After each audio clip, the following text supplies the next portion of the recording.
So I had this list of all the things I want to talk about, and then the patch got released, and I feel like that's going to take up most of our time.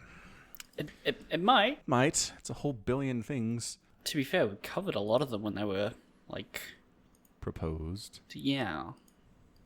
Yeah. So, maybe there's not as much. I just logged onto Twitter to find the link to it, and I like your tweet about, I'm more excited that Steam now lists prices in Aussie dollars rather than USD. I didn't realize it showed it to you in US dollars forever. What is that? We've talked about this, yeah.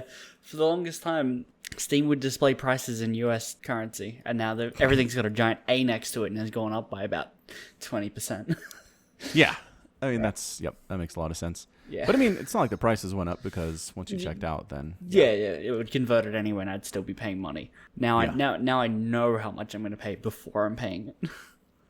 So, I don't know, minor bonus, I guess. Also, you're not, contaminated with US dollars inside your Steam store, so that's good. Yes, that's good. I actually had to talk about that on the Discord today with one of those Discordians. Mm-hmm. And he was like, I understand the influence of America across the world. I'd rather not the US dollar become official currency in my country. And I was like, well, here's the thing.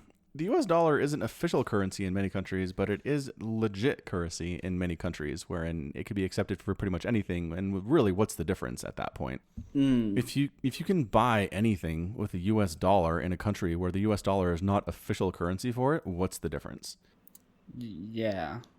Yeah. If we were going to have a global standardized currency, I don't want it to be the American dollar, right? I don't want it to be called that. I'd rather something sci-fi, like just credits. So you'd want to make a whole new currency, so like Bitcoin or something. I don't know I don't know about that, right? But just conceptually, right? Conceptually, it's a brand new yes. sci-fi computer Well, currency that nobody really understands. It can be the USD. Just don't call it the USD. But the reason the USD is accepted is because it's called the USD. It's got decades of being really solid at this point and accepted in a lot of places.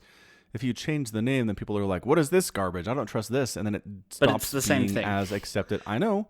I get that. I get it's the same thing. But people will say, what is this? I don't know what this is. I understand you're telling me it used to be the US dollar, but I don't trust it anymore.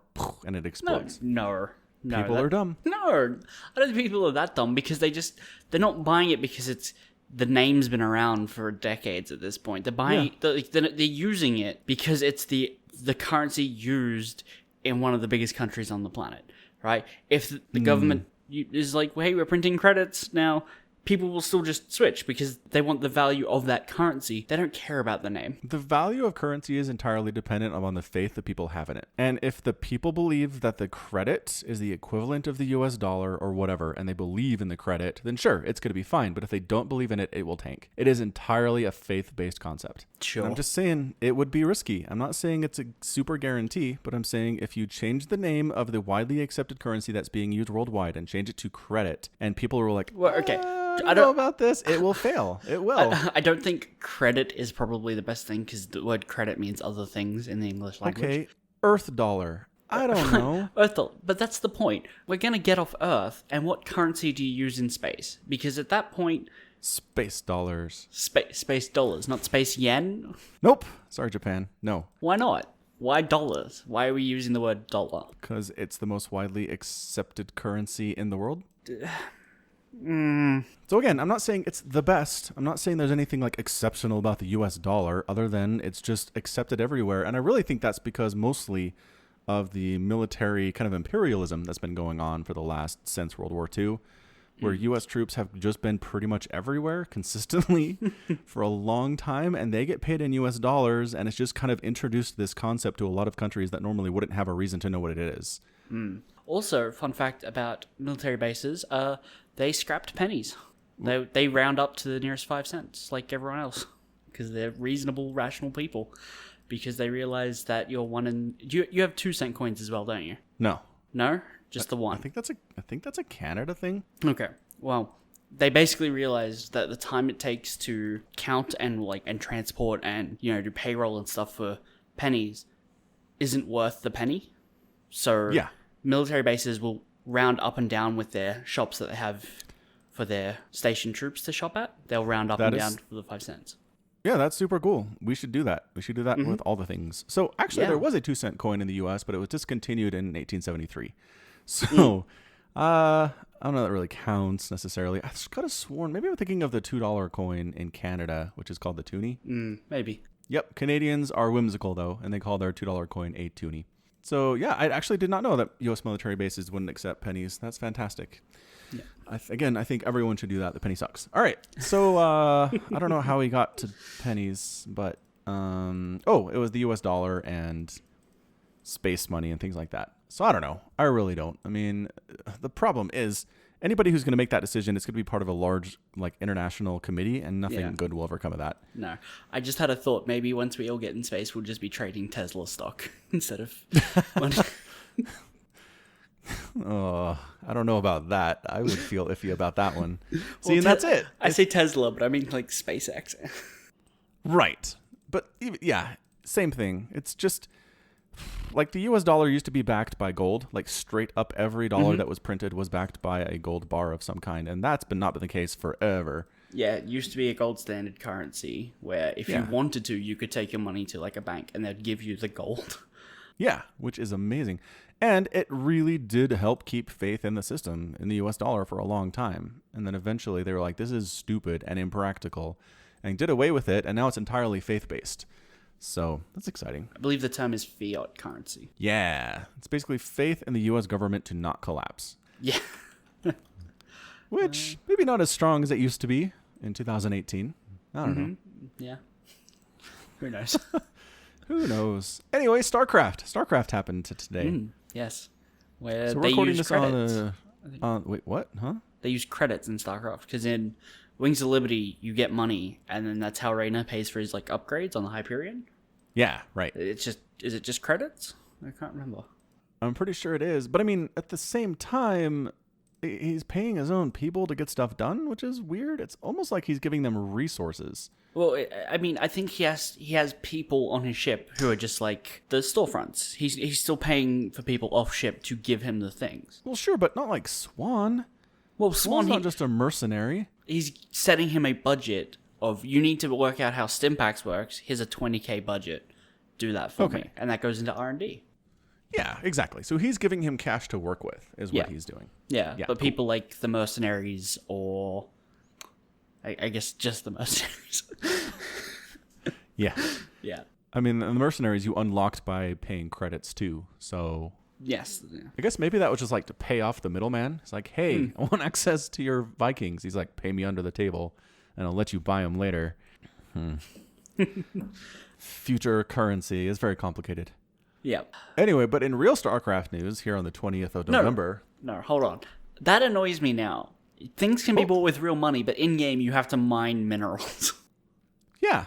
Why? Why not just Because there's not a storefront on the planet you're on. Your SCVs are using the minerals to build stuff. No, but okay, if minerals have value because they can be transformed into barracks, right? Why do they have just physical money? Like, why not? Why did they go with credits when they could have just said you have X amount of minerals to spend at your base, and then just do that? Wouldn't that be more consistent with the world? They probably should have done that, yes. Okay. I agree. That would have been better. But okay. They didn't do that. We didn't do that. As we know, writing and world building, not exactly the strongest part of Blizzard. No, not anymore. No, not anymore. All right. Anyway. StarCraft. Proper StarCraft. Can we go there now? Is that okay with you? Yes. All right, good. Okay. So, balance patch released. The biggest one in a while, I want to say. Yeah, I would say since just after BlizzCon last year. Yeah, sounds about right. Yep. So, I mean, it's just every race has a big old list of stuff here that we need to go through. So we'll make some of these quick. But some of them I have some thoughts on. So, Terran, Widowmine, Drilling Claw upgrade now permanently cloaks Widowmines when they are burrowed. And if Drilling Claws is researched, the Widowmine will have a visual indicator to show that the unit is or has the upgrade, which is lasers shooting out of it, because that's the visual indicator for anything Terran. You have an upgrade, lasers. Yeah. So I'm fine with it. Yeah. I was going to say, as a Terran, you're okay with it, but then I realized you switched over to Zerg, so never mind. My Zerg win rate after the patch, 100%, I'll have you know. Well done. You and Echo, man. Echo swapped over too. Yeah, and Cyril, showing it can be done. It's true. Yep. Showing Zerg's okay, I guess. Okay, I guess. Okay, I guess. So yeah, just perma-cloaked Widowmines are kind of back. Drilling Claws is quite a ways down the tech tree. It will take some time to get there. So Zerg players, if you don't want to deal with Drilling Claws and permanently cloaked Widowmines, then kill the Terran early, I guess. I do think it is funny that Drilling Claws makes it permanently upgraded to be invisible, but the way that you can tell if it's going to be invisible is it has a visual indicator which you can't see because it's invisible. That's a good point. Yep. I don't know what else they would do, but yeah, it's kind of weird. It's for when they unburrow and move. If you can see them walking, you can tell that they'll be invisible forever. Right. That's the thing. If you catch them before they burrow, you're good to go. All right. Cyclone. This is probably the most controversial change. Mm-hmm. I think a lot of people say the new Cyclone sucks. A lot of people say, well, actually, it's better in some ways. And I think we need to wait for people to play it for like 2 or 3 weeks before we really determine how good it is or not. Yeah. I was watching some streams today, and Maynard was got into a TVT, and he's like, "Oh, I don't know what my opening is. I'll build a Cyclone anyway." Exactly. I can't pump them out with a reactor, but I can make one, so let's do it. So it's a less tanky, and that's saying something, because the Cyclone was not tanky before. 120 HP now. Movement speed increase, so it's a little bit faster, 413 to 473. And then the Tornado Blaster weapon changed to the Typhoon Missile Pod weapon, where it does 18 damage versus armored, can target air and ground units. Weapon speed changed from 0.1 to 0.71. Range decreased by 1 from 6 to 5. And weapons upgrade adjusted a little bit too. Okay, so who's done the math here? Not me, that's for sure. How are your maths? It's going to do less damage. Okay, so upping the weapon speed that much actually gives you less damage per second than the old way. Well, the weapon speed was 0.1, now it's 0.7, so it's a decrease. Right, because it used to fire once every 0.1 of a second. Yeah, 1/10 of a second. Now while it used to fire 6 times a second, right? Because now it'll fire 1 and a bit slower, but it does more damage. It does a lot more damage. It does 6 times more damage. Yeah, but it fires 7 times more slowly. Okay, so it's not that big of a change, really. No. It's the same, almost the same damage. It's just changing how it gets to the enemy. Okay. Yeah. So the big thing here is that they can do this to air units as well. So they don't have to wait for lockdown to get off cooldown before they can hit something in the sky, which is nice, I think. Yeah. Although they do still have a lock-on ability. Yes, if they want it. And it can now actually target structures, which is a huge deal. See, this is, and it does more damage. 400 damage over 14 seconds, which is a major upgrade from 160. Oh, yeah. I mean, I don't know. I think they're better. I don't understand all the people who are convinced it's going to be poop. Okay, the new upgrade, Mag-Filled Accelerator, right? The lock-on will also do 400 plus 400 versus armor. So it'll do 800 damage to an armored, any building, because they're all armored, over 14 seconds. Yeah, that's pretty good. Yeah, it's like 2 of those and you basically kill a command center. Because they've got 1,500, so yeah. Yeah, it does. That's... Yeah, I don't get the people who say it's going to be bad. I think it's going to be good. Yeah, I think it'll be okay. All right, so moving on to the Thor, some small changes here. It has less armor, going from 2 to 1. Explosive payload AoE radius reduced from 0.6 to 0.5. Which is, that's the... Well, actually, did they change explosive payload? Is that the Javelin missile launchers? I think so. Did they change the name on that a while ago and I didn't notice? Probably. Javelin missile StarCraft 2. Huh. What the crap? When did that change? Totally missed that one. Let's see. Patch changes. 6 years ago. So patch 382, which is from 2 years ago, references Javelin missile launchers. Huh. Okay. I don't know. It's been apparently a while, though, so whatever. Good to know. So yeah, basically what this does is less damage to mutalisks that are flying overhead. Well, not less damage, but a smaller circle of damage to mutas flying overhead. Yeah. But TLDR, they're still the answer for mutas. Yeah, definitely. You still want to get them if you're dealing with mutas as Terran. Yeah. Additionally, some small changes to weapon speed and whatnot. I don't think there's anything major there. No. Nope. Then we get the medevac. So high capacity fuel tanks changed to rapid reignition system. No longer increases ignite afterburn duration. Now it decreases the cooldown. So you can use it more often. Great. Yeah. It's nice. It is nice, I think. Does not list how much it'll cost. No, it does not. I assume it's probably the same as high capacity fuel tanks then. Yeah, definitely. If it's not, it's very, very poorly done here by Blizzard. So, Yeah. yeah.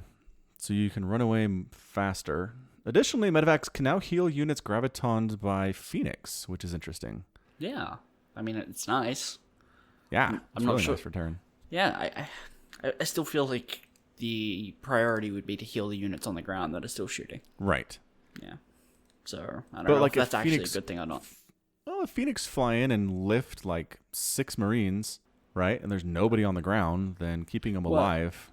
If you only had 6 Marines and they had 6 Phoenix, 6 or more Phoenix to actually kill the Marines once they lifted, I think you've got bigger things to worry about.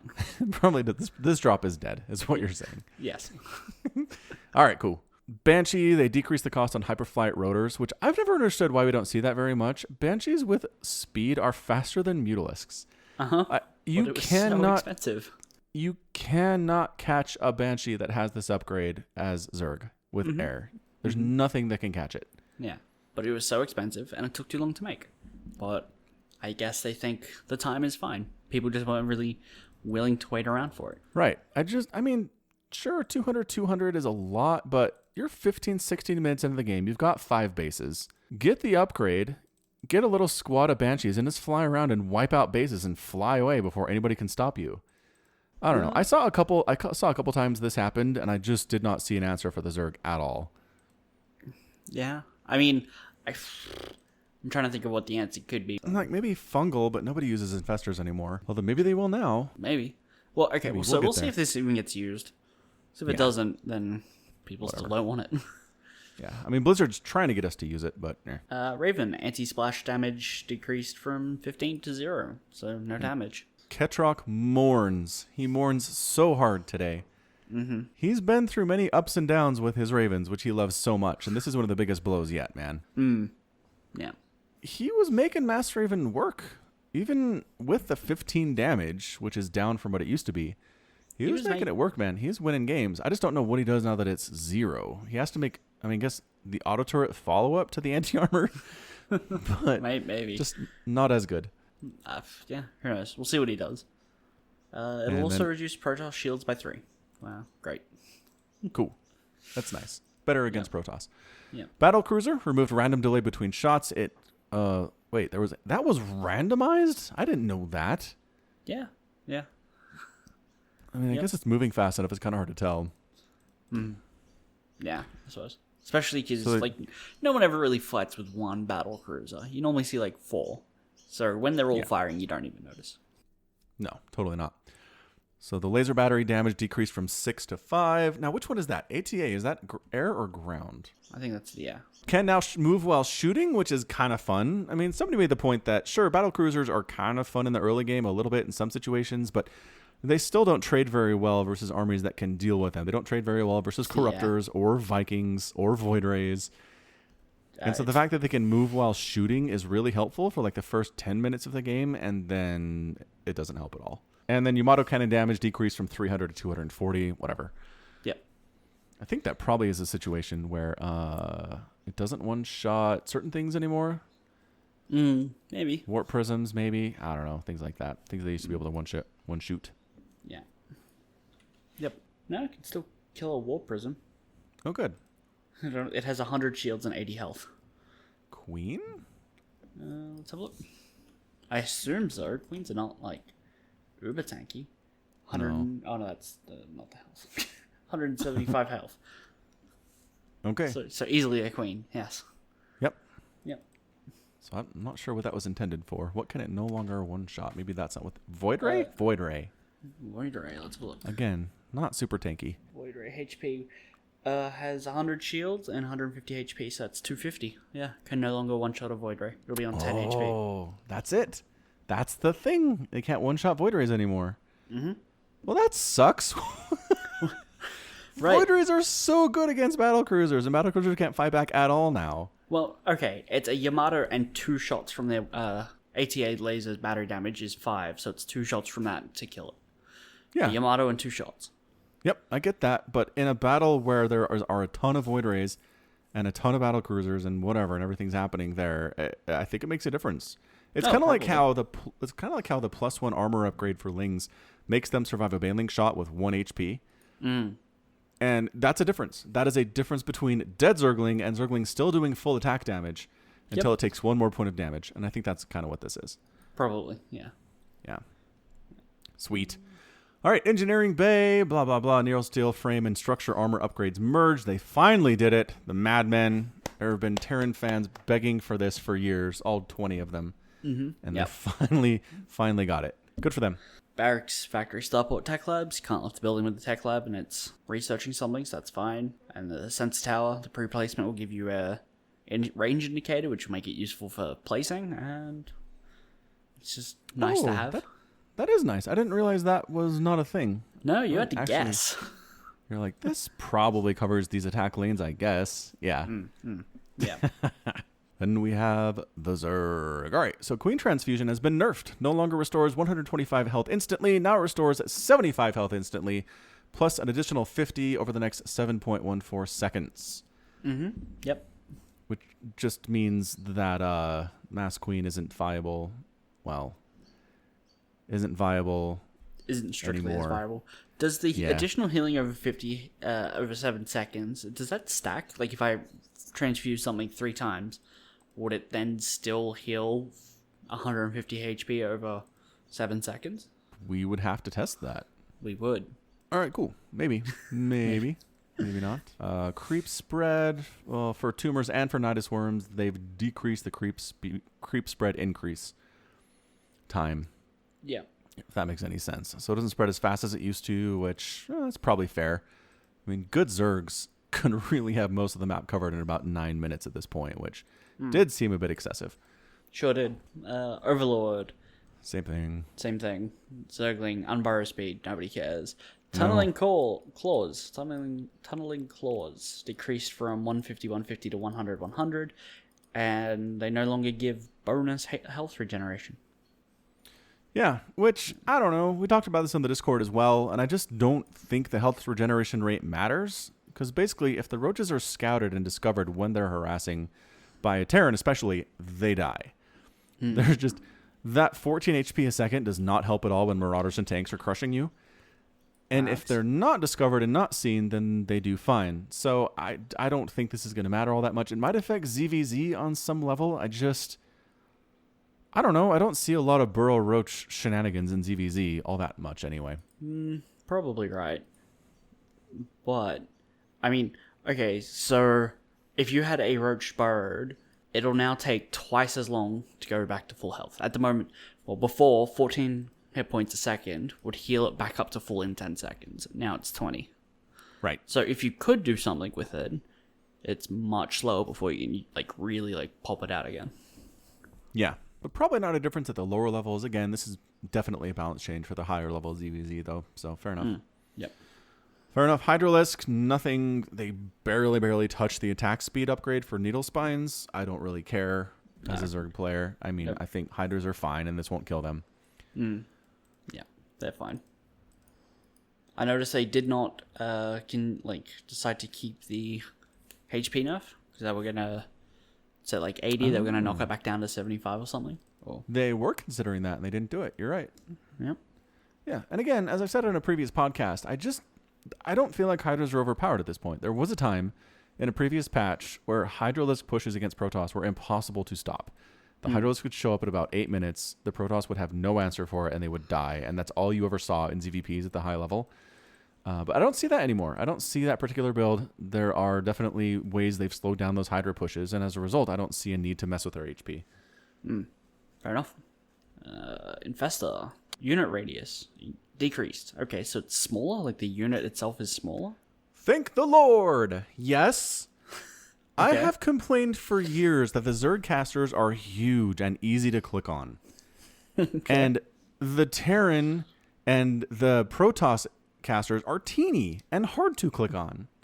Ghosts and High Templar are small on that battlefield, man, especially if ghosts are cloaked. Yeah.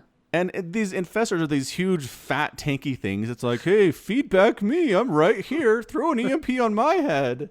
It always bothered me. And I mean, this isn't actually that big of a change. It's decreased by like 9%. Yeah. But, I mean, 9%. I'll take it. We need to see like a before and after. We do. The Infestor went to Weight Watchers or something. Yeah, it is. It's seriously like the Infestor lost 10 pounds. Way to go, Infestor. We believe in you. Yeah, you can do it. Just gotta lose those last, 6.5. So yeah, that's all this is. This is making it harder to be targeted, which, thank goodness, let's make them smaller. Infestors can now move through units while burrowed, which roaches were already able to do. That's weird. Infestors couldn't do that. Wait, through units while burrowed? Like through units standing on the ground? I assume so. Me too. But then I thought, like, moving through burrowed roaches. I mean, maybe. I imagine there's collision detection there. I don't know. I don't Another know. thing We'll we'd have to figure that out. test. Yep. Yeah. I like and then this. the big deal, fungal Yeah. no longer allows affected units to blink, tactical jump, or load into transport and buildings. Sand. Oh, sand buildings. Come on, guys. I would love to see a mod for StarCraft where everything's like sandcastles. Just off this one typo in this one balance patch. Yeah. I get like, I think of like the Carbot mod and do it like that, where it's just sandcastles and everyone's like throwing sand at each other instead of marine shooting things. I would play that. Yeah. Also, a snowball mod would be fun. Yes, or like already water exists? pistols. Ooh, Yeah. and then people die. They just you just change the weapon effects and animations, but they still explode into a gory mess. Yes, that'd be fun. Yeah. And then, so yes, that's nice. I mean, it doesn't root. Still doesn't root like it used to, and still not instant cast, but just the fact that you can fungal a Terran and they can't just pick up and fly away is nice. Yeah. And then Infested Terran cast range increased from 7 to 8, so the Infestors don't have to get quite as close to the action to toss those guys down, but I still say the hatch time on Infested Terran eggs is too long. Like, they can easily be burned down way before they pop. Okay. So, I don't know. I mean, I don't think we're going to see more Infested Terran play than we do now. I don't remember the last time I saw anyone really use them. So yeah. I mean, I cast a WESG regional for... Oh, it was Brazil. It was Kelazar versus Eric. We cast it last Sunday. Oh, I saw that. Yes, I did see them use that. And Eric went for Infestors, and he lost 3-0. And that might be just because Kelazar is better than Eric overall. But Perhaps. he used Infested Terrans. He used Fungal Growth. He was all over the place. It was nice. I really liked it. It didn't work at all. But there were some nice moments where Infested Terrans were picking Liberators out of the sky, and I was like, okay, this needs to be a thing. Because Liberators can't run. It's a perfect target for them. Nope. Yep. I think Terran should get a buff where Liberators, when they're into siege mode, they can spin anywhere on that circle. What? That's so overpowered. But just so they can't get hit by Cursed Biles. Wow. You are really thinking of these guys. All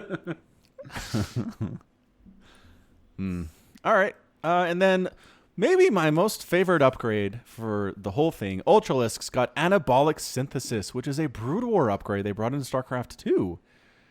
Oh, nice. It increases Ultralisk speed when off creep from 413 to 455. And they still get the same on creep bonus. They're still going to be at 536. And they'll get the same visual indicator to show if they have the upgrade. It probably won't be lasers, but maybe if it's Mech Ultralisks, it will be. Oh my god, that would be great. It'd be good. Yeah. Ultras are still not going to trade very well at all for things like Marauders and Immortals and stuff. But I just want them to get a couple swipes in with their tusks before they get mowed down. And maybe this will help. I don't know. Maybe. Actually, what we need to see here... Sorry, go ahead. I was going to say, I saw people using Ultralisks today, but I don't know if they had the upgrade, because I don't know what the visual indicator is. It's Right. not lasers on the not mech Zerg. So, It'd be funny if it was. So, okay, this is interesting. So, Marauder speed is is, I have this. I just had it. Where'd it go? 315, and then with stim, an additional 157. So that's 46472. So it's 472 with stim, and ultralisk speed off creeps now at 455. Aw, they still can't catch Marauders who are stimming away from them. Yeah, dang it. I mean, but there's less margin for error. Yeah, I mean, if they do stim, at least that's guaranteed damage. And I think the difference, like you said, the margin of error is smaller. I think the difference is enough that if they stop to shoot, the ultralisk guaranteed gets a swiping. And I think you're right. I think if you're going to start kiting, you have to do it from further away now. Yep. And you don't get as many hits in before the ultras have caught up. So, okay, I like this. Mm-hmm. I'm liking it. I'm definitely going to get this upgrade. It's going to be great. Mm-hmm. Yeah, it's going to be fun.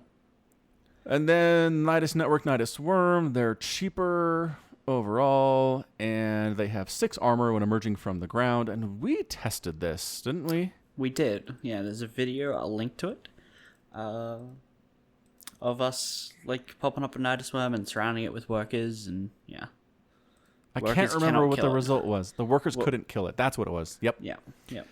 Yeah. So if you can now kill a Nidus Worm that is erupting inside your base, but you can't just kill it with probes or just with SCVs. Yeah. You actually have to have some army units involved. Yes. Which is fair. That is the one thing that's all I ever wanted. If I throw up a Nidus in a Protoss base, like 10 piddly little workers shouldn't be able to wipe it out before it finishes coming up. That's all I asked for, and I got it. Yep. Well, to be fair, before this they couldn't either because it was invincible. True. But for a long time in Heart of the Swarm, that was something that happened to me quite a bit. Okay, fair enough. Like, the whole 3 pylon block at the bottom of the ramp would happen, and I'd try to Nidus out of it, and they'd just be like, oh, let me just pull 6 probes over and wipe out your Nidus Worm. Good game. And I'm like, such rage. Honestly, knowing you, I'm surprised any games get to a point where you have Nidus, because you just finish everything with Lings. Well, except if I'm blocked off at the bottom of my ramp by pylons. Right.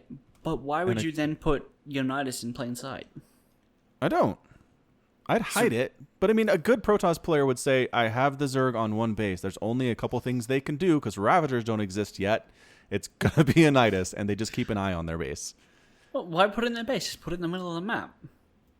Well, because they'd wall off their front door too. Zerglings can't break through that. I'm just saying. Well, if they walled off, if they walled off their front base, you're on one base, they're on one base. Just kill the pylons at the bottom of your ramp. Right, but they throw some cannons down there. I'm telling you, there's a reason Blizzard stopped the 3 pylon block at the bottom of the ramp because there was nothing Zerg could do about it. And the times they have made major changes and obliterated certain strategies, it's because it was unstoppable. Fair enough. I'll take your word for it. I wasn't there. Yep. No, it was bad times. Zergs. I eat. And then Burrow. This is something that Railgun's upset about. Railgun and I think I saw, who was it? A Zerg. Any Zerg is mad about it. Nurcio? I think it might have been Nurcio. Yeah. Stefano? No, it was just somebody who basically said, "Hey, can we just get Burrow and Burrow on the same hotkey like they've been for the last 11 years?" Why change this? Who asked for this? I assume you could rebind it to do it. I don't know. It seemed like they were upset. Like, why would you tweet about it if you could just rebind it? It doesn't specifically say you can rebind it here. And as far as I'm aware, you can't set a rebind, like, hotkeys for a test balance mod patch. Like, you couldn't test it to find out if you could do it for this, and they've had to wait until now to see if they could. This was post, though. Oh, post. So it was today. Uh-huh. Oh, okay. It was today. Like a week ago. Yeah. And what I'm actually wondering here is if the problem is you can't set 2 separate aspects to the same hotkey. Right? Yeah. So you can't change it back because unburrow is one thing and burrow is another thing, and you can't set them both to R. Right. Oh, I'm going to load up StarCraft 2 and I'm going to check real quick. Okay. But in the meantime, we will keep talking. Start us off with Protoss. Protoss has been removed from the game. The end. The end. Sorry, Protoss. You had a good run. It's over now. We're replacing you with Xel'Naga. Oddly enough, they play and look exactly like Protoss. It's very strange, but you know. Xel'Naga, Protoss, close. Close enough. Okay, enough. so we got the Nexus up first. Mass Recall has been renamed to Strategic Recall for some reason. Strategic Recall radius decreased from 6.5 to 2.5. And the cooldown decreased from 130 seconds to 85 seconds. And Chrono Boost will now display a visual status on the boosted structure. Do we care about any of those? I mean, the recall changes, okay, it'll be a little more often, but it still costs the same much amount. It's the radius is the big deal. Yeah. It used to be you could walk across the map, wipe out your opponent's base, and then recall in time to stop them from wiping out your base. Mm-hmm. But now you can only bring in 2.5 radius worth of units, which is not nearly enough, usually, to stop the enemy army. Probably not. So that's what it is. Yeah. Which is interesting, because this strategy's been around since, like, Wings of Liberty. This, like, Huck was doing this way back in the day. There were many games I remember being cast where he's like, base race time, wipe out the Zerg base, and then recall in time to wipe out the Zerg army before they can kill my stuff. It was really good, and I raged about it. So, I mean, I guess 2018 is the time to do something about it. Yeah, of course. But they said they'd fix it, and they got around to it. They did. It only took them 8 years. Yeah. So, quick update. I did go into the StarCraft 2 client. This is like on-the-spot journalism, you guys. And, yep, you cannot set burrow and unburrow to the same hotkey. They're two separate abilities now. Yeah. It's annoying because I was looking at the hotkeys the other day, and I couldn't bind anything to my mouse. Like, I have thumb buttons. And if I could put burrow and unburrow just on my thumb, I wouldn't mind. Yeah, that'd be great. You used to be able to. Nope, couldn't do it though. No, you can't. Horrible, horrible stuff. I can see why there were angry tweets. Yes. Because that's the thing when it comes to like key binding is most people only change if they really want to, right? Yeah. But this doesn't give them the choice. Exactly. If there was a way to say you can keep it R for both if you want, then nobody would be mad. Yeah. Options, man. Options. Actually, I could probably set those keys on my mouse in the mouse's onboard memory to just function as those keys.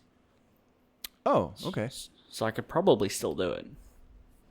I just can't do it in game. Right. Yeah. Which I don't know, probably what matters.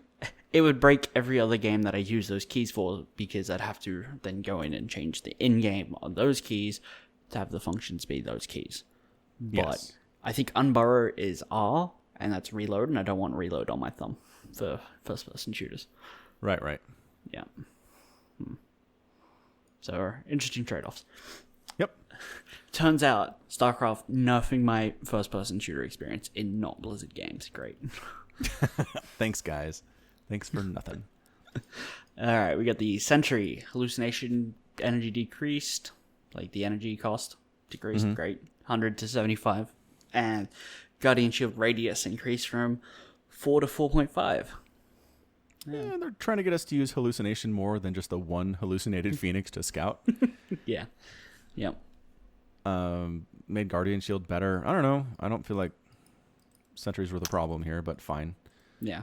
I don't know. I think they're just tweaking with that for like the sake of it, to see if like they can see it more often. All right. Yeah. Is there anything really in here for?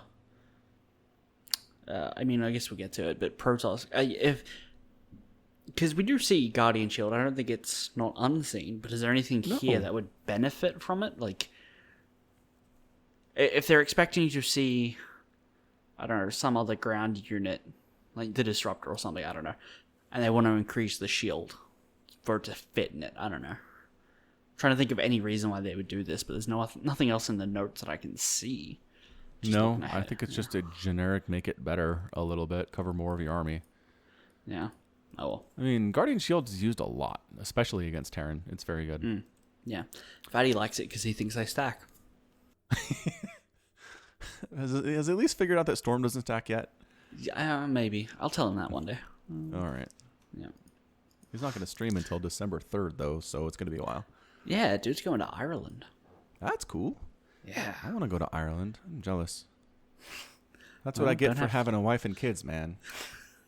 Yeah, all the money goes to them. Till the ball and chain told, eh? Yep, it is.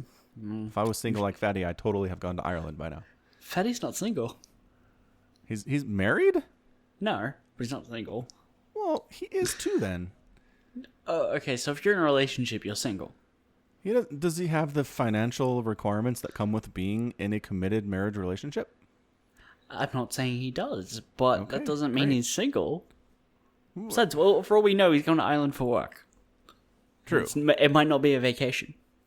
Might not be, but some of it will be a vacation. Anytime you travel somewhere for work, you're never, ever spending 24 hours a day working.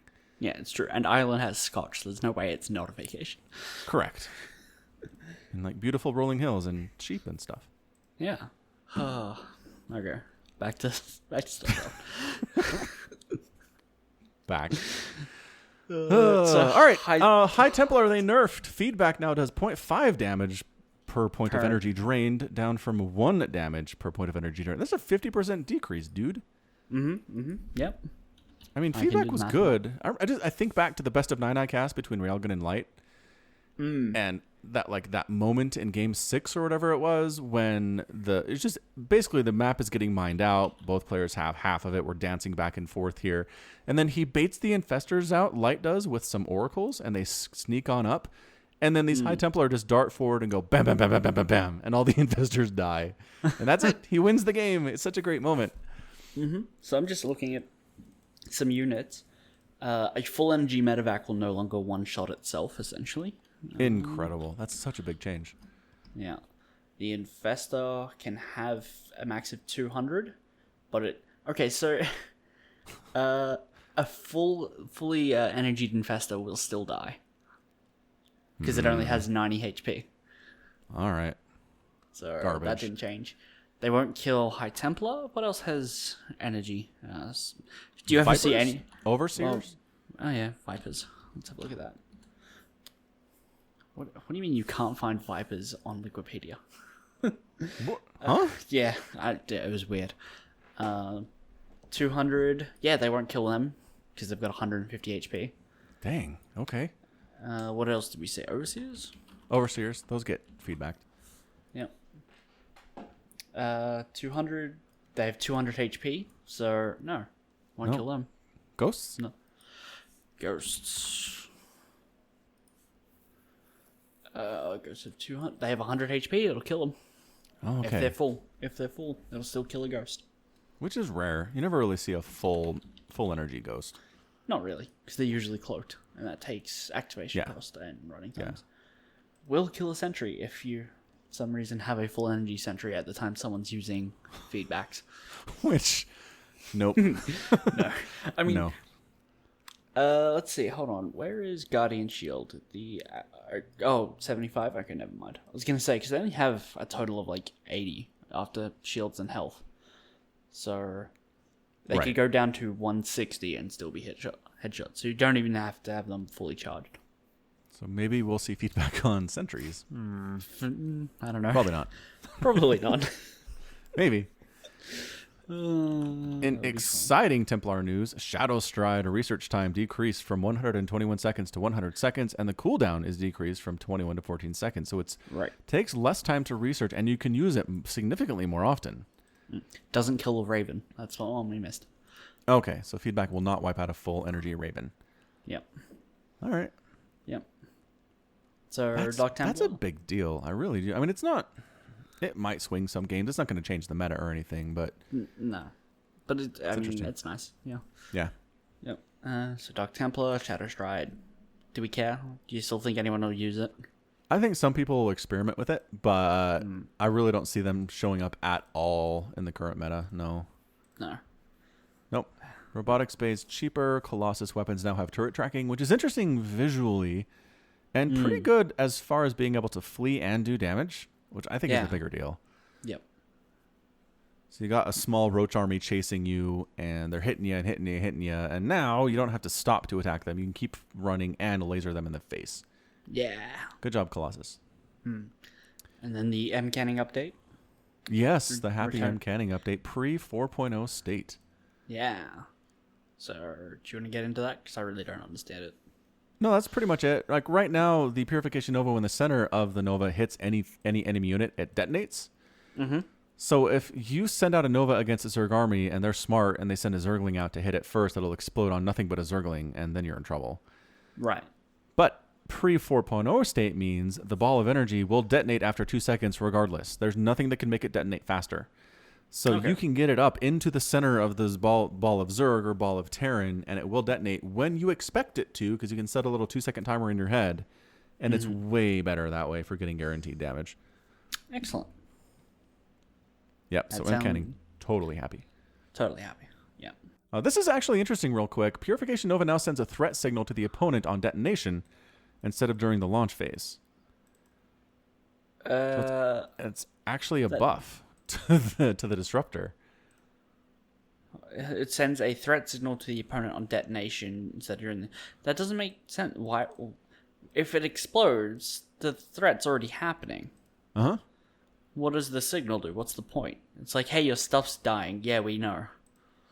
Yeah, that's pretty much it. I think the warning used to come on the launch of the Purification Nova. You would say your stuff's under attack. Yeah. And so now it said once it actually explodes, now your stuff's under attack. So it's a small 2-second difference. I don't think it'll matter to us at all. Yeah, no. Nope. Okay. Void Ray, prismatic alignment speed reduction decreased from 40% to 25%. So faster when they're using prismatic alignment, which means they can chase units a little bit better when they're using that ability, which is nice for them. Yep. Tempest are cheaper and zippier and have better acceleration. Yes. And they take less supply. So they're really trying to make the Tempest be more than, hey, Brewlords are out, make Tempest. Hey, Carriers are out, make Tempest. Yeah. Hey, Battle Cruisers are out, make Tempest. The end. Yeah. Yep. So that's interesting. I mean, we tested that, and those Tempests are fast. They're almost a different unit. They handle so much differently. Yeah. Yep. So it'll be interesting to see how that gets used at the pro level, I think. I don't think anyone's going to really touch them at the low levels. So just go Carriers, woo, if they get there. So, yeah. Cool. Carriers, while we're on the subject. Carriers. Build time decreased from 86 seconds to 64 seconds. Yeah, that's nice. That is nice. If you like building carriers. I still feel like Carriers can be out at like the 6-minute mark, and I hate it. It just Protoss can wall up a little bit and get that carrier out pretty zippy, and to make them build even faster is like, ugh, I don't like fighting against carriers. This is bad. But then, and they're tankier too, which is bad. Yeah. And like Chrono Boost is a 20% increase, so 20% of 60 would make it 44 seconds. That is, you can get up a carrier fleet so much faster. That adds up. Yeah. But I mean, they do a little bit less damage, don't they? They do. The build time is increased from 6 seconds to 11 seconds. So if you're killing interceptors, they're not coming back nearly as fast as they used to. They got rid of the Graviton Catapult, but they increased the interceptor release period to 0.27 seconds. So they come out a third faster than what they used to. Yeah, so a third faster than the basic release time and not as fast as what it used to be with Graviton Catapult. So it's a kind of a middle ground there. Graviton Catapult was basically like it just, opens bay doors and they're all out, right? Exactly. Yep. Yeah. It was incredibly fast. Yeah. Yep. Mothership has a mass recall.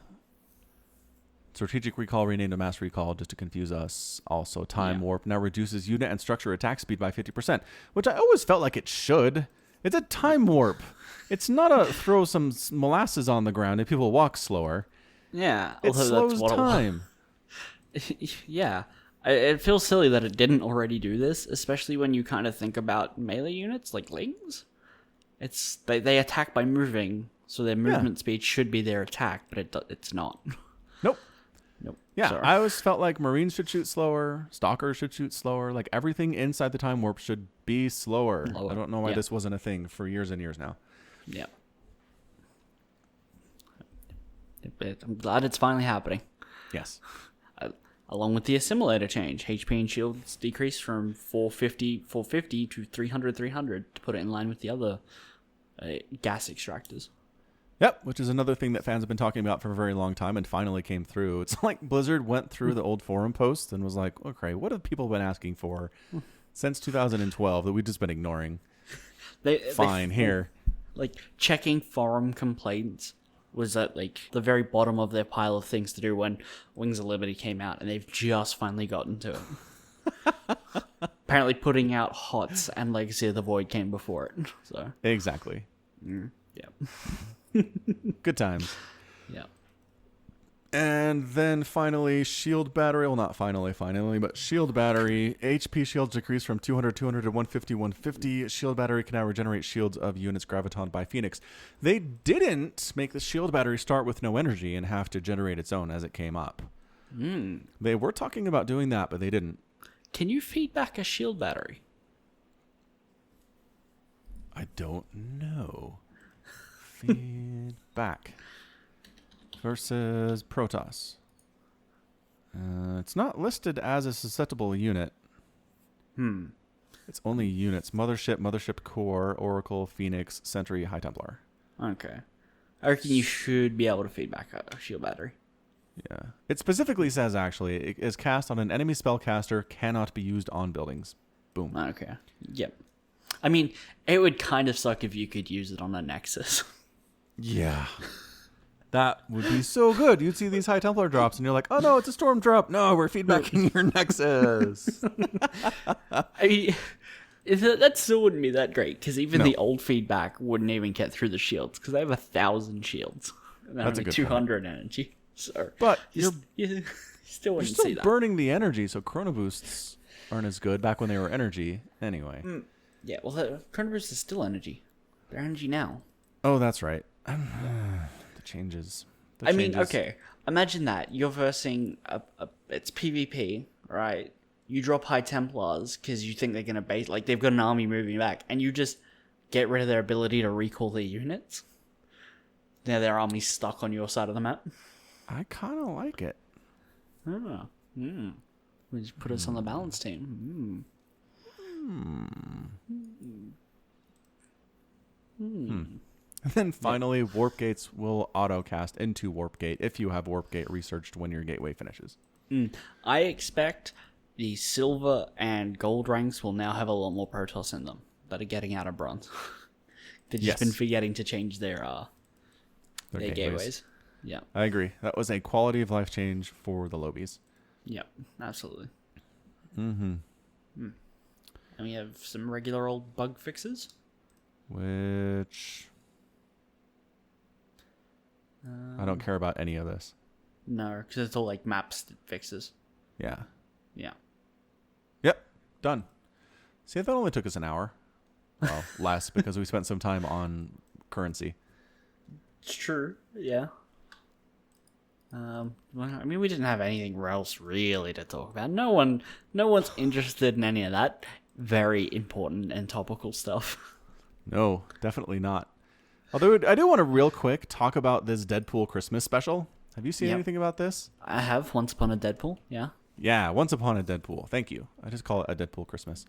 Yeah. So, as near as I can tell, this is a PG-13 cut of Deadpool 2 interspersed with narration bits where Deadpool is talking to an adult Fred Savage and telling him the story. Perhaps. Which is a direct callback to The Princess Bride, which, have you seen that film? Give you 3 guesses. No. Exactly. Okay. So The Princess Bride starts out with a young Fred Savage, like an 8-year-old Fred Savage, home from school sick. And his grandpa comes in and tells him a story, and he tells him The Princess Bride. So throughout the story, it cuts back to Fred Savage and his grandpa, and Fred Savage is like, gross, they kissed, and grandpa's like, grow up, young man, you suck. That's pretty much how it goes. So that's what this is. This is Deadpool being funny, call back to like a 1980s kind of fantasy film that uses this thing and Fred Savage, and it's funny because Fred Savage is now an adult, yada, yada, yada. Yeah, this is a very Deadpool thing to do. Like at the end of the first one, it was the Ferris Bueller's Day Off end of movie credit scene gag. Which is great. Mm-hmm. Yeah, so this is not un-Deadpool. It's not. However, I will maintain that PG and PG-13 Deadpool are not Deadpool. I'm going to disagree. Oh, okay. Because Deadpool, as a character, can restrain himself. It's not often. It's not often, right? Sure, and it can't be for an extended period of time. No, but if he's telling a story, right, if that's the idea, I think the story doesn't necessarily have to include all the fucks and shits and butts and whatever. All right? Butts. You said butts. I'm pretty sure they're going to keep in the butts, Somicron. I mean, maybe, but I meant the physical butts, like the pictures of people's butts. They'll take those out for a PG-13, wouldn't Oh, the ass shots. Right. Got it. Okay. they? Yeah. Yeah. I Right. don't know. There's a lot of stories of people who were like, my kids like Deadpool when he was on the animated adventures of Spider-Man intended for 10-year-olds. They'll like this movie. No, it's a different guy. It's entirely different. Like, they both like chimichangas and they both like burritos and stuff, but Deadpool is about being profane and hilarious and using profanity in fantastic ways and being incredibly, incredibly violent. Mm-hmm. These are defining characteristics of Deadpool. And if you take away the copious creative profanity and the incredible amounts of creative violence, I don't think it's him. I think the overall, like, meta-ness of it will account for that. Like, the Deadpool that comes out of the page and starts killing the writers, I think it'll be that kind of Deadpool. And I think it'll still totally work. I don't know. There's a guy I work with who will not see R-rated films, but he loves Deadpool. Again, he's one of those people. He grew up loving Deadpool on Spider-Man. He reads the Deadpool comics, but he won't watch Deadpool decapitate people on a movie screen. So when he found out there was going to be this official PG-13 cut, he was stoked. Yeah. So this is who it's for. I just don't know how big that market is. Like, I'm not going to go see it. Why would I bother go seeing it? I mean, I'll pick it up on DVD. Yeah, I'll pay $1 to watch it. Sure. Well, I mean, I say DVD. I mean, I'll get the digital version, or hopefully it'll just come to Netflix. You're going to purchase it? Oh. Yeah. I mean, if it's on Netflix, I'm not going to buy it. It's on Netflix. Well, Just but watch it. Netflix is temporary. Nothing's forever on Netflix. Well, yes, but if I like it, that's great. If it leaves and I want to see it again, then I'll buy it because I know I like it. Fair enough. But I mean, I already have the regular Deadpool 2. Yeah, which is great, by the way. Yeah. Yeah. I mean, here's the thing. Does this harm anything at all, ever, in any way? I don't like the trend of family-friendlying Deadpool a little bit, because then that just means the next time there's a Deadpool movie that comes out, there's a new bunch of fans who are like, oh yeah, he's not too offensive. And then they're like, what is this Deadpool 3 nonsense? I'm horribly offended. I mean, here's the harms thing. those people. Here's the thing. By the time another Deadpool movie comes out, which Ryan Reynolds has already said he's not really interested in doing, those people who have grown up a little, hopefully a couple of years at the very least, and they're gonna, like, to make it a PG-13 rating, they're gonna have to change the way, like, the action's done. There'll be no, like, directly looking at brains exploding, right? Like, But can people- you shove an electrical cable up Juggernaut's butt and drop him into a pool? Yes, because that's You think like that's Roadrunner PG-13? stuff. Yeah, I mean, it won't be as graphic, but it'll still do the same thing. It'll be like a hand reaching up and pulling down his pants, a hand moving with a cable, and then a cut to his face going, "Oh," And then right? he falls in the pool. Yeah. Yeah, that's what it will be. I think people will still go in expecting Deadpool to behave like Deadpool. This time they'll just get to be able to see it. All right. He only gets one F word, though. One. Okay. Whatever. It's fine. It'll be fine. I mean, they're probably going to cut, like, the swearing's not that big of a deal, I think. I think the things he does is probably a much bigger deal, like getting a pillowcase full of cocaine and just punching it into his face. Like, I think that's a bigger deal. Or when the Like, Juggernaut those- rips him literally in half. Yeah. That's interesting how they're going to do that, because I don't think him being ripped in half is strictly a problem. I think showing it is for the Yeah. rating. Yeah. Right.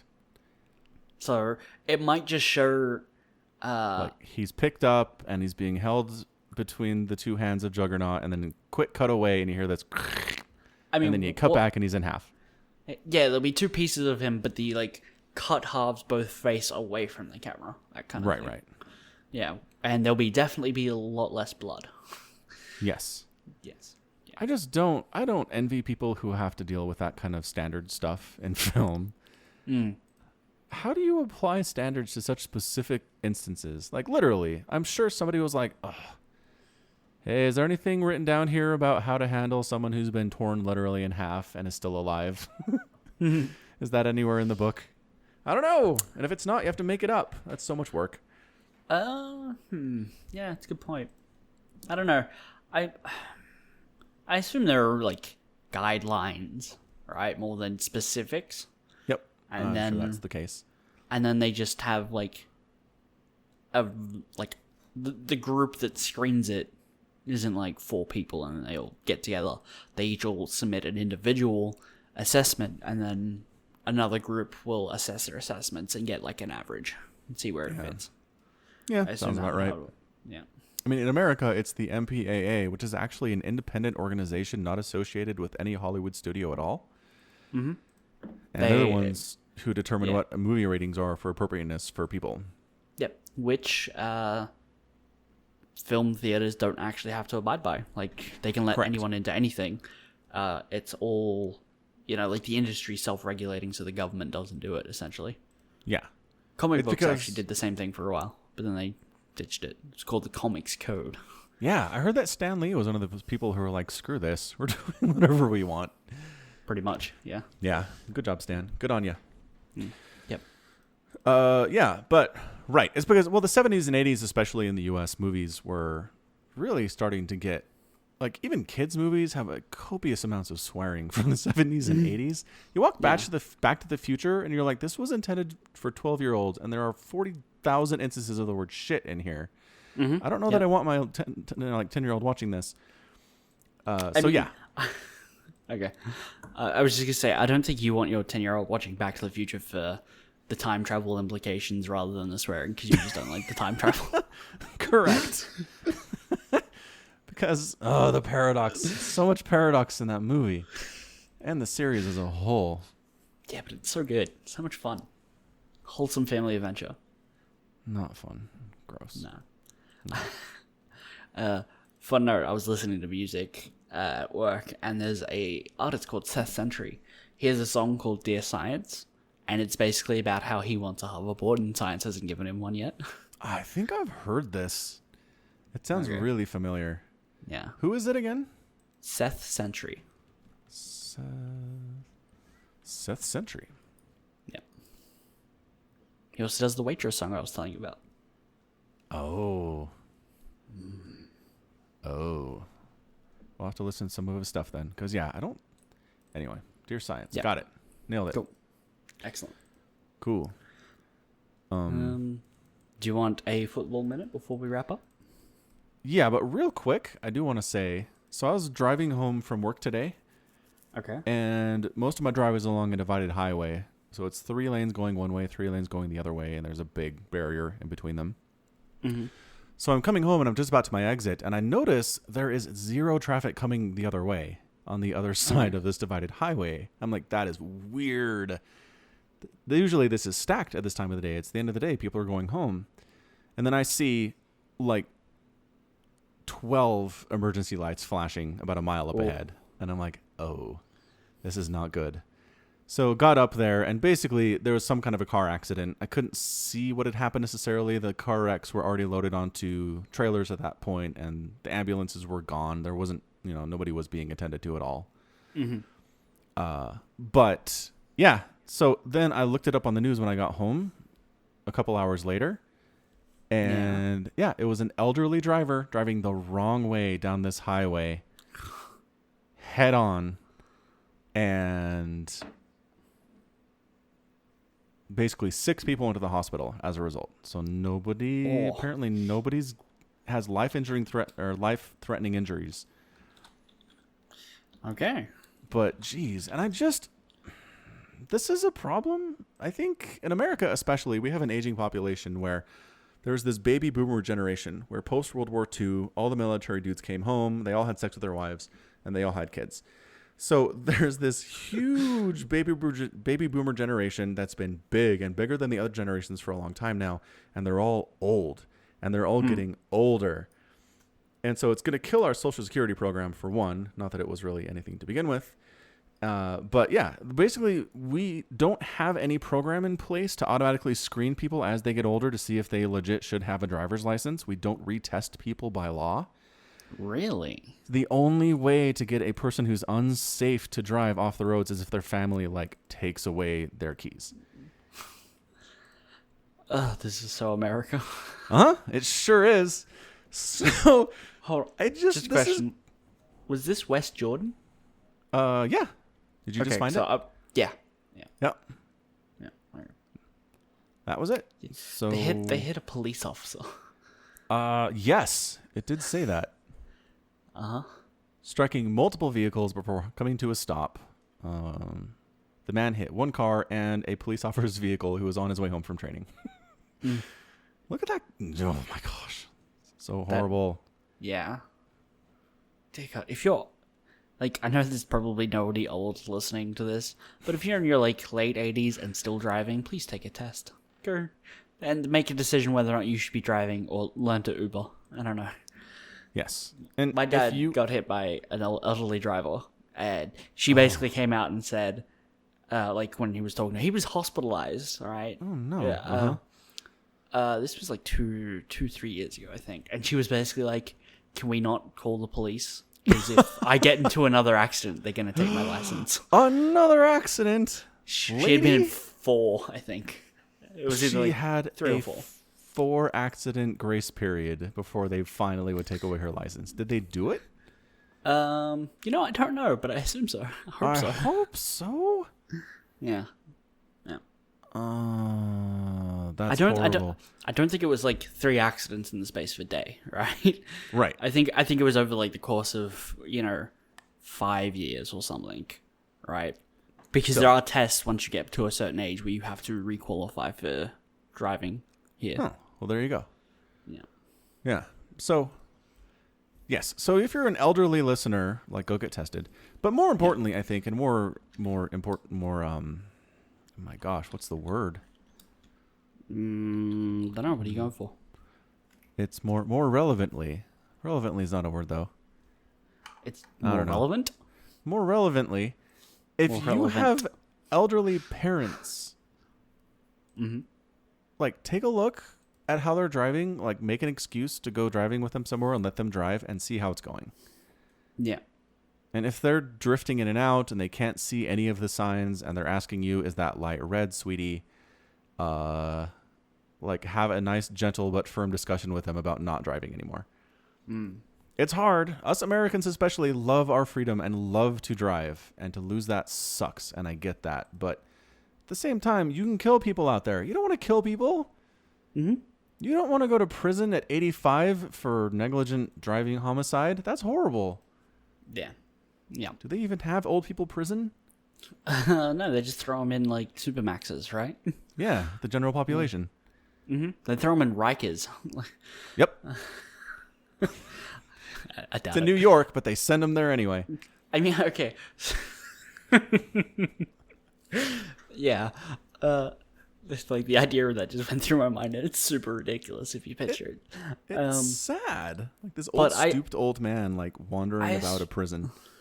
I assume that they get they have prisons that are just more like old people homes, right? I assume that's kind of what happens. I guess. I mean, it's harder for someone who has arthritis to escape. Sure. I mean, yeah.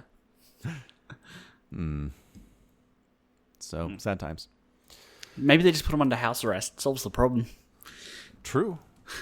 Give him an ankle bracelet. Yeah. All right, cool. Yes, let's do a sports minute. You want to do a sports minute? Sure, I'll do a sports minute.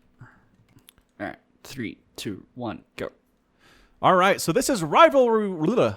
I got to start over. I can't say rivalry. You did it just fine then. I know. All right, 3, 2, 1, go. All right, it is rivalry week. Oh my gosh. Rivalry week. That's the W that screws me up. It's what it is. All right, say that line, and then I'll start the timer. Okay. On your go. All right. It is... Now I'm in my head. This happens when I cast sometimes, where I mess up the intro, and then I go to re-record it, and I mess it up again, and then it turns into 10 times. I can't get it right. And you should just leave it, because, it'll, the replay's 5 minutes, so you should just do it. Well, no, then I just change it up. And the part I'm having trouble with, I just don't say. Maybe I'll do that here. Okay, go for it. Hey, it's that time of year, everybody. It is a rivalry week in the United States for college football. We have everybody playing their rivals. Well, most people playing their rivals Thursday through Saturday. And yes, I am a BYU fan, which means it is time for the Holy War. BYU versus Utah. Very, very excited for this game, even though BYU has not beat Utah since 2009. It's been almost a decade, you guys. It makes me so sad that this is the case. And again, Utah is ranked 19. BYU is not ranked at all and has not looked good this season. But still, this game is always fun. It's always gross. It's always low scoring. It's always intense. There's always a few personal fouls in there. People do not like each other, etc., etc. So I'm going to watch it. I'm going to hate every second of it because BYU will not be in a position to win all that much. And Utah will squeak it out in the last couple of minutes, and it will just be a repeat of what we've seen for the last 5 or 6 years between these teams. No matter how good Utah is, BYU always manages to hang around and just be a little bit of a threat, and then they fall apart. So that's your Holy War for this week. I will report on it for the next podcast. All right. Cool. Ta-da! I found this while you were sports balling. It's what traffic looks like in LA 2 days before Thanksgiving.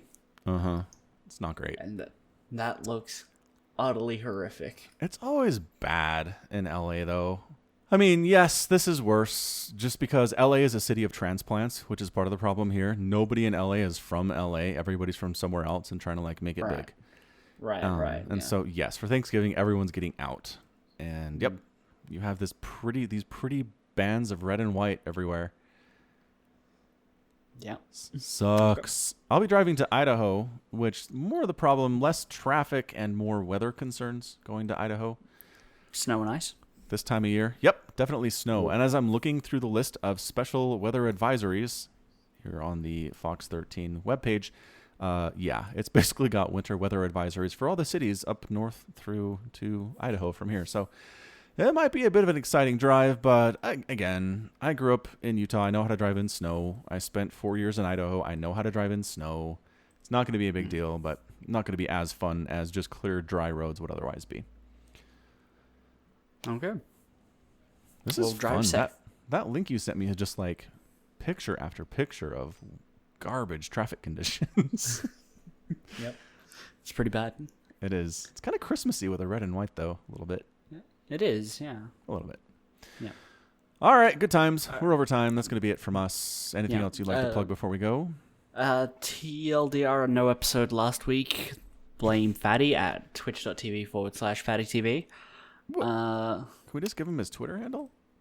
He doesn't have a Twitter. He what? Did you not know this? Fatty doesn't have Twitter? I didn't know that. How does he not have Twitter? How does he tell people he's live on Twitch? Discord. I guess. We'll put an invite to his Discord in the description. Yeah, we'll do that. Here's how people know how he goes live on Twitch. In Control rated him yesterday. That's true. That helps. Yeah. That's the thing. How does In Control know about Fatty? That's what I don't get.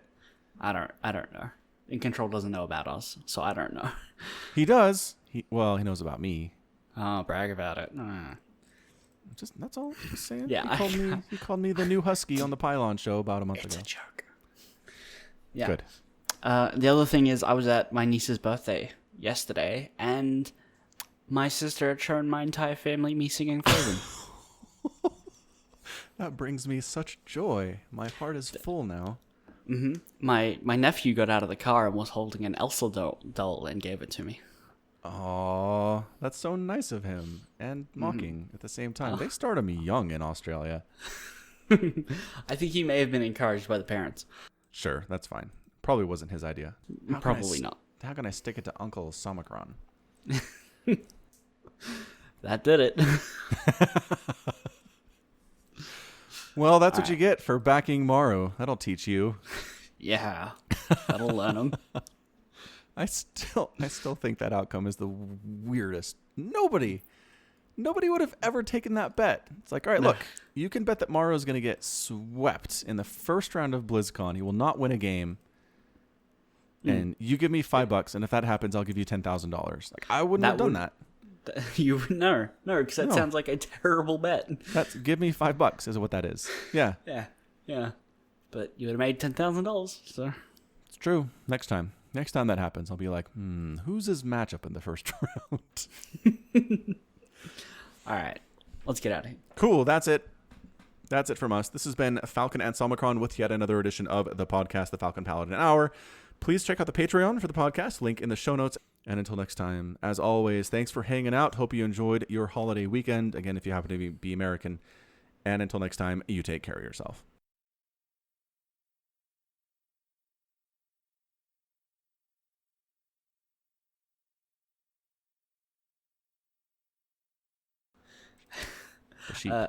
Quick aside. Apparently Donald Trump owns golf courses in Scotland, which I know is an island, but it's close.